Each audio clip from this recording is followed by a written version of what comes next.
Olá, eu sou o professor Humberto Elias Lopes, muito obrigado por assistir essa web aula sobre funções da administração.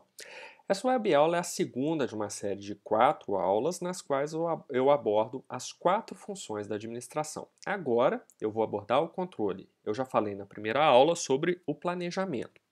Bem, a primeira coisa que nós precisamos discutir é o que é controle. E aí a definição que eu dou de controle é a seguinte: a função de controle consiste em um esforço sistemático para gerar informações sobre a execução de tarefas, atividades e processos na empresa e a sua articulação com os objetivos e metas propostos. Traduzindo isso em miúdos, que vem a ser essa função de controle? A função de controle é o acompanhamento daquilo que está sendo feito dentro da empresa, para verificar se isso está coerente com os objetivos e metas da empresa. Controle nada mais é do que isso daí, em termos conceituais. Por que eu estou ressaltando isso? Porque o controle é uma função vista com uma conotação muito negativa dentro das empresas e em alguns círculos acadêmicos. Porque a ideia que se tem é que controlar significa sujeitar as pessoas a um tipo autocrático de gestão. Ou seja, é aquele autoritarismo em que a pessoa não tem o direito de sequer expressar o que ela pensa. Ou então, o controle está associado a vigiar as pessoas. Você precisa ficar olhando o que o seu funcionário está fazendo porque ele é desonesto, porque ele vai tentar te tapear, então você precisa controlar. É aquela coisa meio que algumas empresas de call center fazem com seus funcionários, né? Tem ali um supervisor que fica em cima vendo de onde ele tem a visão de todos os funcionários ali, todos os atendentes ali, ele fica observando, controlando, cada um tem hora para ir ao banheiro, cada um tem hora marcada para comer e fica aquela vigilância. Controle não é vigilância, não é sinônimo de vigilância. A função de controle não tem essa finalidade, não. Claro que, falando em termos muito práticos, muitas empresas tornam a função de controle uma função de vigilância, uma vigilância quase opressiva dos seus funcionários. Mas em termos teóricos, em termos conceituais, a função de controle na administração não tem essa finalidade de ficar vigiando, mas é uma função de acompanhamento do que está sendo feito dentro da empresa. Você pode me falar, mas isso é sinônimo, você está falando a mesma coisa, mas de um jeito mais educado, mais politicamente correto. Não. O acompanhar as tarefas, acompanhar as atividades, acompanhar os processos é parte inerente da atividade de qualquer gestor de organizações e qualquer gestor de empresas. Você não pode deixar numa empresa a coisa correr solta, todo mundo só faz o que quer, do jeito que quer e quando quer. Não é assim. Você precisa monitorar, você precisa acompanhar aquilo ali. Quando você deixa a coisa correr solta, normalmente o que você tem é desperdício de recursos e objetivos e metas que não são atingidos. Então, a função de controle não é vigiar, é acompanhar. Não estou usando termos sinônimos. Quando eu digo que é acompanhar e não vigiar, eu não uso o termo vigiar porque ele tem um juízo de valor aí muito forte, uma conotação muito negativa. O vigiar é ficar com aquela coisa opressiva em cima de outra pessoa. Não. Agora, o acompanhar é o quê? Você está ali, está vendo se os resultados estão saindo, se não estão saindo, você chega para a pessoa responsável, cobra dela. Isso daí, gente, é inevitável em qualquer tipo de organização. Você não pode deixar a coisa correr solta. Então, todo tipo de organização de empresa você vai ter controle de alguma forma. Controle, mais uma vez, não é vigilância, é acompanhamento, é monitoramento das coisas, sem precisar cair na autocracia, ou seja, sem precisar cair naquela coisa ditatorial. Bom, feita essa distinção aí conceitual, vamos ver quais são as atribuições dessa função de controle. A primeira delas que eu falei, né, anteriormente é monitorar ou acompanhar tarefas, atividades e processos. Então é isso que é o cerne da função de controle. Você está monitorando essas três coisas, tarefas, atividades e processos, para ver se isso que está sendo executado é condizente com os objetivos e metas que foram traçados. Ora, se você não vai exercer controle disso, então você não precisa de objetivo e meta. Então larga disso, deixa cada um faz do jeito que quiser, na hora que quiser e como quiser, e pronto, e vê no que dá. Vai dar errado, mais cedo ou mais tarde vai dar errado, sua empresa vai fechar. Então, controle é necessário em qualquer tipo de empresa. Além dessa atribuição, o controle tem a finalidade de corrigir desvios. Muita gente leva o controle para o lado tão negativo que esquece disso. Olha, controlar, ou seja, monitorar e acompanhar a execução de tarefas, atividades ou processos, também te fornece informações sobre problemas em potencial ou problemas que já são concretos, já são operacionalizáveis dentro da sua empresa. Quando você monitora as atividades ali, você vai vendo o que está acontecendo.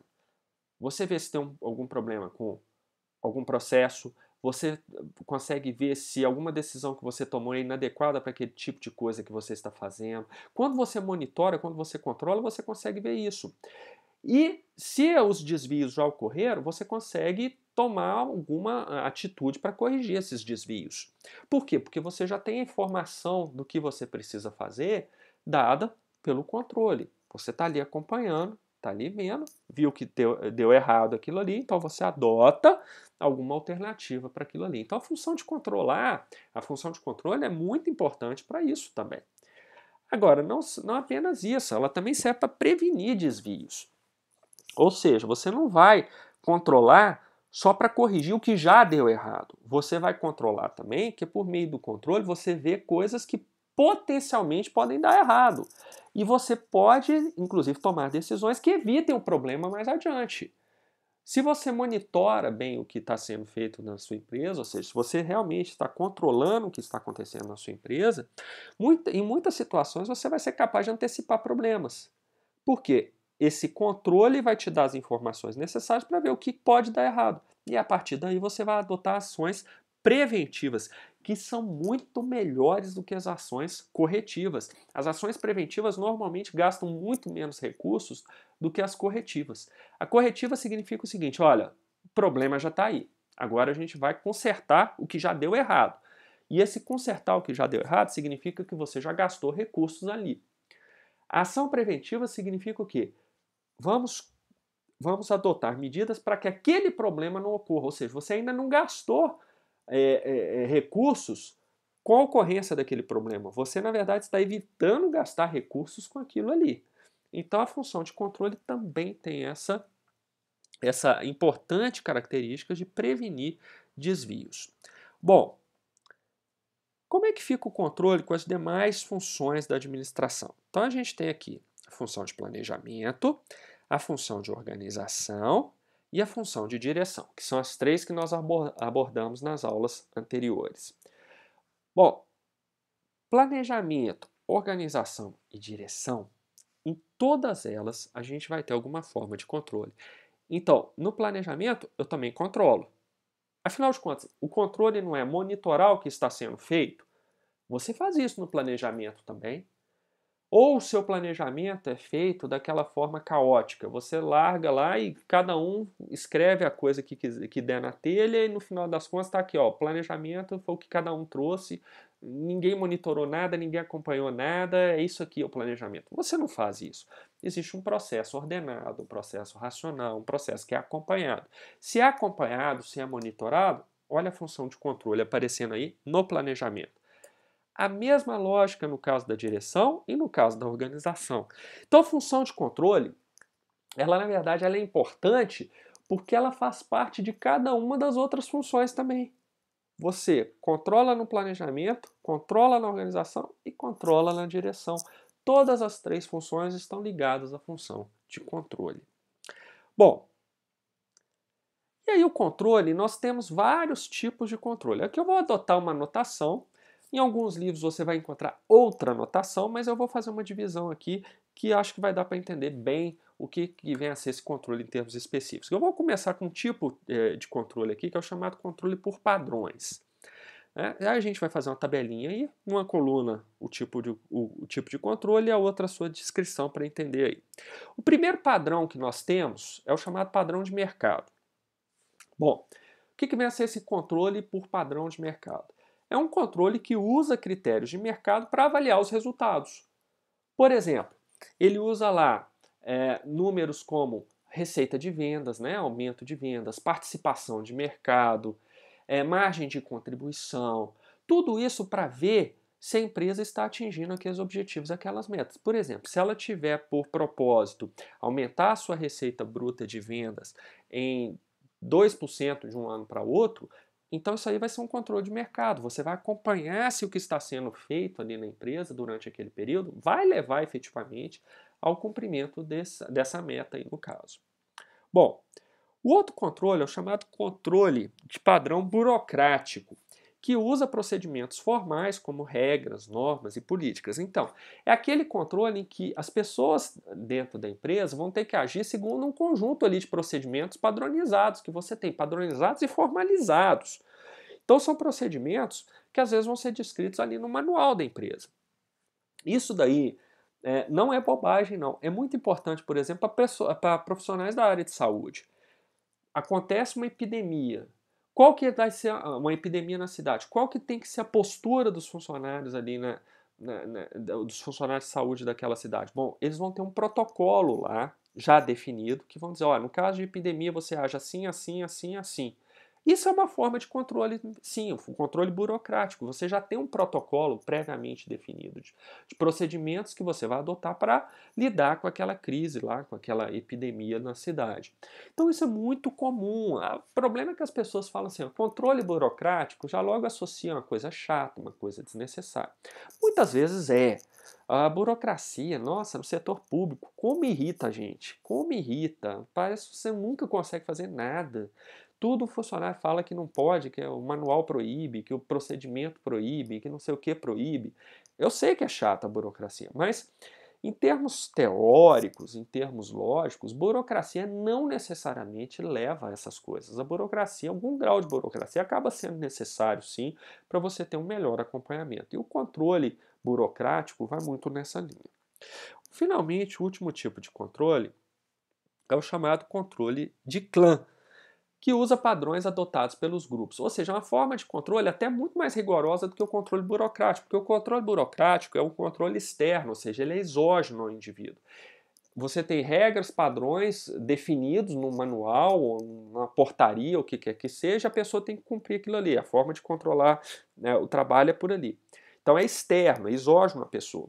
No controle de clã, não. O controle vai ser interno ou endógeno. É, por exemplo, o grupo que estabelece um conjunto de regras que para aquele grupo são aceitáveis. E as pessoas vão cumprir aquilo ali, vão pautar o seu comportamento por aquele tipo de controle que às vezes não está escrito em lugar nenhum, mas ela sabe porque tem que ser feito daquele jeito. Por exemplo, muitas empresas pode não ter explicitamente escrito que os funcionários têm que trabalhar de roupa social. Mas se você chega na empresa e vê que todo mundo trabalha vestido socialmente, você fatalmente vai também vestir essa mesma roupa. Você não vai aparecer lá de chinelo e bermuda. Pode não estar escrito em lugar nenhum que aqueles trajes sociais eram necessários, mas você só de ver o grupo agindo daquela maneira, você também vai se enquadrar. Esse é o chamado tipo de controle de clã, porque é um controle até certo ponto informal e que vai consistir em padrões que são adotados por determinados grupos dentro da empresa. Bom, um outro tipo de controle é o chamado controle por nível hierárquico. E aí a gente vai ter o quê? Nós já vimos na primeira web aula sobre funções de administração, que era a função de planejamento, nós vimos os 3 níveis hierárquicos de qualquer empresa, que são estratégico, tático e operacional. Então a forma de controle aqui vai seguir essa linha também. O controle estratégico avalia o grau de realização da missão, da visão, das estratégias e dos objetivos da empresa. Então, é uma coisa muito mais centrada em aspectos que valem para a empresa como um todo, conforme a gente viu lá no planejamento estratégico, lá na primeira web aula. Já o controle tático, ele vai avaliar o desempenho das áreas funcionais da empresa, ou seja, das unidades. Então, você vai monitorar como está o desempenho de um departamento, de um setor, de uma divisão da sua empresa, de uma área da sua empresa. Então você vai fazer uma coisa mais compartimentada aí. E finalmente, O controle por nível operacional avalia a execução das tarefas, atividades e processos operacionais. Então, é você ver se uma máquina está funcionando bem, se não está, se um funcionário está operando determinada máquina bem ou não, se um funcionário que está no balcão está atendendo bem ou não o cliente. Isso daí é o controle operacional. Bom, a outra forma de controle é o que eu chamei aqui de controle por tempo ou por período, é a mesma coisa. Nós temos a primeira forma, que é o chamado controle preventivo, que avalia situações que podem gerar problemas. Olha só, vai avaliar aquilo que pode gerar problema. O problema ainda não ocorreu. É uma avaliação do potencial de geração de problema de determinada situação. Então, isso aqui é coerente com aquilo que eu falei anteriormente, que a função de controle ela também vai ter um caráter preventivo. Então, é exatamente isso aqui. Você vai usar as informações que aquele seu monitoramento, aquele seu controle te deu, para tomar as medidas para evitar que um problema ocorra. E como eu disse anteriormente, as ações preventivas normalmente gastam menos recursos do que as ações corretivas. A outra forma de controle é o chamado controle simultâneo. E é um controle que detecta problemas à medida que ocorrem. Então, aconteceu o problema, você detectou e você vai tomar as medidas cabíveis para consertar aquilo ali. Bom, é muito ligado esse controle simultâneo à ideia de controle posterior ou controle corretivo, que identifica os problemas que já ocorreram. Porque o simultâneo, na verdade, se o problema, se o simultâneo detecta problemas à medida que esses problemas ocorrem, então, se eles ocorrem é porque já aconteceram, já fazem parte da realidade. Então, o simultâneo e o posterior são muito ligados ali entre si, você pode considerar até como sinônimos, não há problema. Mas alguns livros, eles preferem separar isso daí, né? Eu, particularmente, prefiro uma coisa mais dividida em dois aí. Controle preventivo, controle corretivo. Mas o simultâneo e o posterior também podem ser analisados, pelo menos do ponto de vista conceitual, como duas coisas distintas. Bom, como é que é o processo de controle? Nós vimos os tipos de controle e agora vamos para os processos. Para o processo de controle. Embora possam haver variações, a função de controle ela é implantada na empresa seguindo mais ou menos um modelo padronizado até certo ponto, né? Primeiro, você estabelece parâmetros de desempenho. Depois, você mede o desempenho real. Compara o desempenho com os parâmetros. Se esse desempenho real estiver ok, ou seja, se ele estiver de acordo com aqueles parâmetros que você definiu, então você continua a execução. Isso daí, ao continuar a execução, você está dando um feedback sobre o processo. Você está dizendo, olha, o processo está ótimo, podemos continuar a fazer as coisas desse jeito que vem sendo feitas. Então está tudo bem aí para nós. Do contrário, se nós estivermos fora dos limites, ou seja, não há uma coerência grande dos parâmetros fixados, parâmetros de desempenho fixados com o desempenho real, então nós vamos implantar medidas preventivas ou corretivas, dependendo do caso. E aí, nós vamos ajustar o desempenho e aí voltar a medir o desempenho real. Ou então, vamos ter que revisar os parâmetros e começar o ciclo todinho novamente. Então, olha só, essa parte de baixo desse diagrama que você está vendo é a parte muito importante aí do controle, né? Que normalmente nas organizações e nas empresas o que acontece são as coisas saírem um pouco dos limites, saírem um pouco dos parâmetros. Ocorrência de desvios é uma coisa relativamente normal dentro da empresa. O que você tem que cuidar para que esses desvios não sejam grandes demais, porque desvios muito grandes, problemas muito grandes representam um desperdício muito grande de recursos que são escassos. Então, nós não podemos nos dar o luxo de desperdiçar recursos. Então, o que acontece? Na presença desses desvios, ou você adota um caminho mais curto, que é adotar medidas para ajustar o seu desempenho, para que aquele desempenho fique dentro dos parâmetros fixados, ou se isso não for possível, você vai fazer uma coisinha um pouquinho mais complicada, que é rever os parâmetros e aí começar o seu processo todo de novo. Bom, agora, esse processo de controle, ele vai ter que ter algumas características para ter eficiência e eficácia aumentadas. São 10 características ao todo. A primeira delas, precisão. Ou seja, qualquer que seja o sistema de controle que você estabeleceu na sua empresa, ele tem que gerar informações válidas. Isso é uma coisa que as pessoas que criticam o controle, que acham que é sempre uma coisa negativa, se esquecem. Controlar, monitorar, acompanhar é, sobretudo, gerar informações sobre o que está acontecendo na sua empresa. Se o controle é bem feito, se o controle é razoável, se o controle é bem acompanhado realmente, você vai ter informações que podem ser muito úteis para a sua gestão no dia a dia. Então o controle ele tem que ser estruturado visando a geração dessas informações válidas, dessas informações que vão ter utilidade prática para o gestor. Outra coisa, o controle, o sistema de controle precisa ter rapidez, ou seja, as informações têm que ser geradas rapidamente. Não pode ser aquele sistema de controle que vai demorar ali 2 meses, 3 meses para gerar uma informação sobre o que está acontecendo na empresa. A informação tem que ser rápida, tem que ser praticamente online. Porque se o problema ocorrer, você já tem que estar ali sabendo, olha, ocorreu esse problema, eu tenho que tomar a medida necessária aqui para corrigir esse problema, ou para um problema vai acontecer se a gente continuar fazendo isso, então tem que tomar as medidas necessárias para evitar esse problema, para prevenir esse problema. Para que isso seja possível, o sistema de controle tem que gerar informações com muita rapidez. Outra coisa importante, o sistema de controle tem que ser econômico, ou seja, ele não pode ser caro demais. Não adianta nada você comprar aquele baita software de monitoramento da sua empresa, aquelas coisas que custam milhões de reais. Muitas vezes isso não vai ter utilidade para a sua empresa, vai custar caro demais, vai gerar informações demais e que você não vai utilizar. Ou seja, você pagou demais por uma coisa que não vai te atender. O sistema de controle ele tem que ser sobretudo econômico, ele não pode ser caro demais, não pode ser caro demais levantar informação.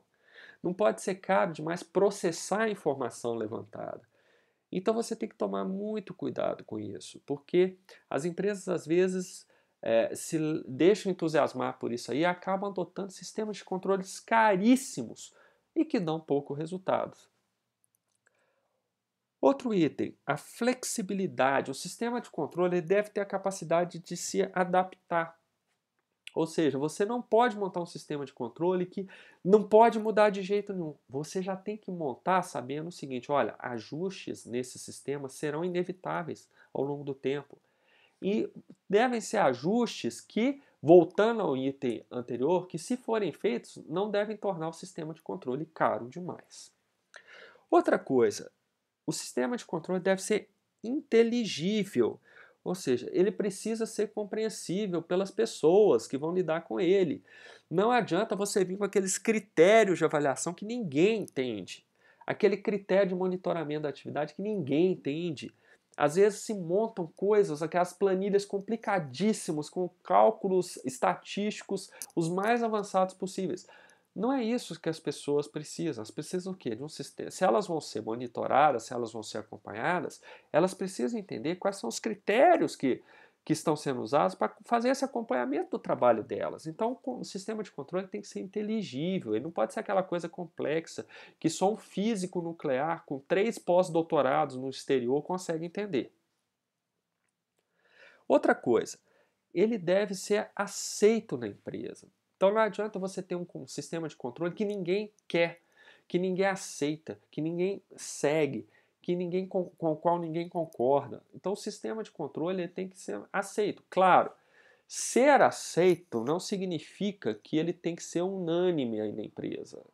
Por melhor que seja o seu sistema de controle, sempre vai existir aquelas pessoas, sempre vão existir aquelas pessoas que não vão concordar com aquele sistema, não vão querer aderir àquele sistema, não vão aceitar ser monitoradas por aquele sistema e sempre vão questionar aquele sistema. Então, quando eu falo de aceitação, eu estou muito mais falando de consenso do que de unanimidade. É muito mais nesse sentido. Bom, o sistema de controle também tem que ter critérios múltiplos e razoáveis. Você não vai monitorar e avaliar o trabalho das pessoas com base num único critério. Isso é injusto com as pessoas. pessoa vai lá, não atendeu aquele critério e pronto. E aí, como é que fica? Então tem que ser múltiplos critérios. E esses critérios têm que ser razoáveis. Você não vai estabelecer um critério que você de antemão sabe que é impossível. Por exemplo, você não vai colocar para sua equipe de vendedores que a meta é aumentar a venda em 300% de uma semana para outra. Ora, por melhor que seja o mercado, dificilmente você consegue fazer isso. A não ser que você já esteja vendendo zero. Porque aí, se vender o zero e consegue vender mais do que zero, você pode atingir essa meta aí com relativa facilidade. Mas então, o sistema de controle ele tem que ser baseado em critérios razoáveis. Isso é muito importante. Depois, é preciso ter foco estratégico, ou seja, o sistema de controle tem que ser articulado com a estratégia da empresa. Afinal de contas, se a empresa tem uma estratégia, o sistema de controle tem que refletir essa estratégia dela. Não faz sentido a estratégia falar uma coisa, o sistema de controle falar outra, monitorar outras coisas que não são importantes para a execução, para a consolidação da estratégia daquela empresa. Bom, ele deve ter ênfase nas exceções, ou seja, o sistema de controle e a gestão, de modo geral, deve se focar nas exceções, para aquilo que efetivamente foge ao que estava previsto, foge ao que é desejável, melhor dizendo. Se você for monitorar tudo o que acontece na sua empresa, você não vai chegar a lugar nenhum. Você monitora a exceção, você monitora aquilo que não está dentro da conformidade. Porque se você for administrar conformidades e não conformidades, você não vai acabar não administrando nada. Então o sistema de controle tem que ser para monitorar exceção, não é para monitorar a regra. Outra coisa também que é importante, aqui é o último item, é que o sistema de controle deve visar a adoção de medidas preventivas ou corretivas, ou seja, ele deve fornecer informações que são úteis para o gestor. Não adianta nada você ter um baita sistema de controle, mas que gera aquele monte de informação que no final das contas não serve para absolutamente nada. Ele tem que gerar informações úteis. Bom, eu espero que com essa web aula tenha quebrado um pouco aquela ideia que muitas pessoas têm de que o controle é uma coisa negativa, é uma coisa sempre associada ao autoritarismo, a uma conduta antiética por parte dos gestores em relação aos outros na empresa. Eu procurei mostrar ao longo dessa web aula que o controle é uma coisa necessária dentro da gestão da empresa, no sentido de que ele permite acompanhar o que está sendo feito e, por meio desse acompanhamento, ele consegue gerar informações que vão ser importantes para a tomada de decisão dentro da empresa. Então é nesse sentido que o controle é importante. Espero que você tenha gostado dessa web aula. Se você tiver alguma dúvida, alguma sugestão, quiser conversar um pouco sobre o assunto, o meu contato no LinkedIn está aí. Eu estou lá como Humberto Elias Lopes. É só me procurar e pedir para eu te adicionar na minha rede. Muito obrigado e até a próxima.